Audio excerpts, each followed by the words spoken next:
नमस्कार, हकीकत न्यूज में आपका स्वागत है। मैं हूं आपकी सतंकिता। चलिए बढ़ते हैं खबर की ओर। रीवा में आईएएस अधिकारी संतोष वर्मा के कथित विवादित बयान को लेकर बुधवार को बड़ा विरोध देखने को मिला। ब्राह्मण समाज के सैकड़ों लोगों ने जिले के एसपी ऑफिस का घेराव कर धरना दिया और अधिकारी के खिलाफ सख्त कार्रवाई की मांग की। समाज का आरोप है कि आईएएस संतोष वर्मा ने स्वर्ण समाज की महिलाओं और बेटियों के संबंध में आपत्तिजनक व विवादित टिप्पणी की है, जिससे समाज में भारी आक्रोश फैल गया। इसी के चलते ब्राह्मण समाज की प्रतिनिधि बड़ी संख्या में थाने पहुंचे और आरोपी अधिकारी पर एफआईआर दर्ज करने, साथ ही बर्खास्तगी की कार्रवाई करने की मांग की। प्रदर्शन के दौरान समाज के प्रमुख लोगों ने कहा कि ऐसे बयान देने वाले पदाधिकारियों को किसी भी स्थिति में बर्दाश्त नहीं किया जाएगा। वहीं पुलिस अधिकारियों ने प्रदर्शनकारियों से ज्ञापन प्राप्त कर उचित कार्रवाई का आश्वासन दिया। यदि कार्रवाई नहीं होगी तो क्या स्टेप? अभी हम लोगों का यदि कार्रवाई नहीं होती है तो हम लोग तो पूरे देश में आंदोलन करेंगे और भोपाल में मुख्यमंत्री जी का भी घेराव करेंगे। अभी हम लोग सिविल लाइन थाना में जा रहे हैं, तो वहाँ भी अभी एफआईआर दर्ज कराने के लिए आवेदन देंगे। क्या नाम आपका? राजीव शुक्ला, राष्ट्रीय अध्यक्ष विप्र सेवा संघ।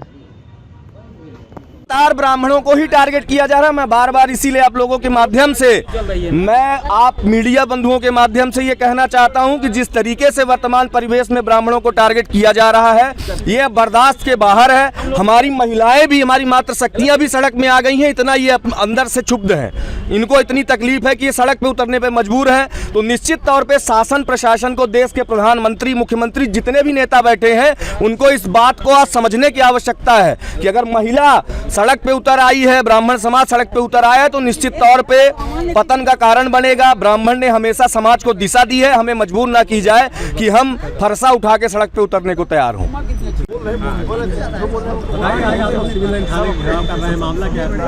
ये मामला है, विगत 23 तारीख को एक अजाक्स का कार्यक्रम था, कर्मचारी संघ है अनुसूचित जनजाति का। उसके नए नवनियुक्त प्रदेश अध्यक्ष हैं संतोष वर्मा, जो कि आईएएस हैं और एक वरिष्ठ पद पे बैठे हुए हैं। और भावनात्मक रूप से उन्होंने आवेश में आके समाज को उद्वेलित करने के लिए एक ऐसा बयान दिया है जो पूरी तरह से घृणित है।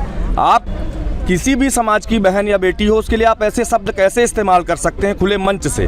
मतलब आज ब्राह्मण अपने आप को उपेक्षित महसूस कर रहा है। न सरकार सुन रही है हमारी, न कहीं सुनवाई हो रही है। मैं देश के प्रधानमंत्री, प्रदेश के अपने मुखिया, सबसे निवेदन करना चाहता हूं कि ऐसे जो बड़बोले व्यक्ति हैं, इन पर लगाम लगाएं। अन्यथा जो ये समानता की बातें अपने देश में चल रही हैं, ये अब वो दिन दूर नहीं है कि जब भगवान परशुराम का फरसा उठा के हम लोगों को रोड पे उतरना पड़ेगा। क्योंकि जिस तरीके की शब्दावली इस्तेमाल हो रही है हमारी बहन बेटियों के लिए, ये बर्दाश्त के बाहर है। हम लोगों की मांग है कि इन पे एफआईआर हो। एफआईआर के बाद हम लोग कमिश्नर साहब को ज्ञापन दे रहे हैं और उसको हम अपर सचिव के नाम पे, अपने मुख्यमंत्री जी के नाम पे, कि इनको नौकरी से बर्खास्तगी दी जाए, ताकि ये जाएं और राजनीति ही करें। सरकारी पद पे बैठा हुआ एक व्यक्ति इस तरह बयानबाजी करने योग्य नहीं होता है। बताया जा रहा है कि उन्होंने माफी मांगी है। उनका ये कहना है कि हमसे गलती से निकला है। नहीं, माफी जैसा शब्द नहीं होता है। स्पेशली आप हमारी बहन बेटियों के लिए ऐसा शब्द इस्तेमाल कर रहे हो। आपको मैं एक छोटा सा एग्जांपल देता हूं। अगर किसी जो एक इतना खतरनाक कानून हमारे देश में बनाया गया है, ST/SC एक्ट जैसा, अगर हम गलती से किसी व्यक्ति को बाय डिफॉल्ट ही गाली दे देते हैं तो हमको जेल हो जाती है। हमको तो 6 महीने बिना जमानत के अंदर बेड़ दिया जाता है। तो हम यहाँ पे माफी दे देंगे? हमारी बहन बेटियों को तुम खुले मंच से गाली दो, संबंध बनाने जैसे तुम शब्द इस्तेमाल करो, शर्म आती है। इससे पहले अनुराग कश्यप ने भी ब्राह्मण समाज को टारगेट अजाक्स के प्रदेश अध्यक्ष SI संतोष वर्मा द्वारा गलत ढंग से टिप्पणी करना महिलाओं के लिए, इसीलिए हम सब लोग यहाँ इकट्ठा हुए हैं। किसी भी जाति की मातृशक्ति हो, कभी गलत नहीं बोलना चाहिए। मातृ सम्माननीय है और मातृशक्ति के बारे में उन्होंने इतना गलत शब्द बोला कि हम लोग यहाँ बोल नहीं सकते हैं। इसलिए उनको नौकरी से बर्खास्त किया जाए या उनको सस्पेंड करके उनको जेल में बंद किया जाए, नहीं तो हम सारी महिलाएं उग्र आंदोलन करेंगे। रीवा ही नहीं, पूरे प्रदेश में उग्र आंदोलन होगा। जय श्री परशुराम, जय श्री परशुराम, जय श्री परशुराम।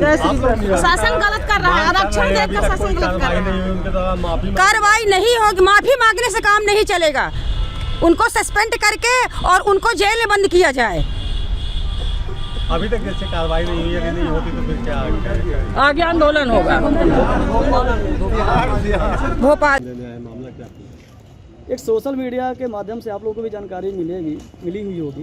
एक IAS है संतोष वर्मा जी, 23 तारीख को एक अजाक्स का प्रोग्राम था और इनको उसमें प्रदेशाध्यक्ष बनाया गया है। हालांकि इनमें भी 2 गुटों में विवाद है और ये हाईलाइटेड होने के लिए उस मंच में यह कहते हैं कि यदि ब्राह्मण अपनी बेटी का दान कर दे मेरे बेटे के लिए और उसे संबंध बनाए, तब तक आरक्षण समाप्त नहीं होगा।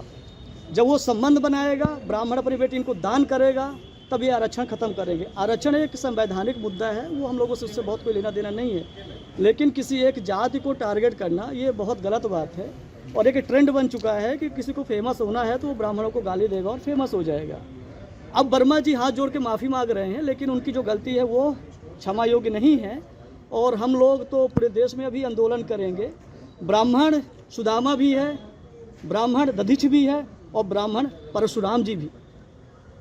जब तक ब्राह्मण क्या करता है, वो वसुधा कुटुंबकम की बात करता है, सर्वभौमत्व सुखना की बात करता है, लेकिन अब हमारा जो यूथ है वो ये चीज़ें बर्दाश्त नहीं करेगा। अब हमारा यूथ जो है तो एक हाथ में माला और दूसरे हाथ में भाला रखता है।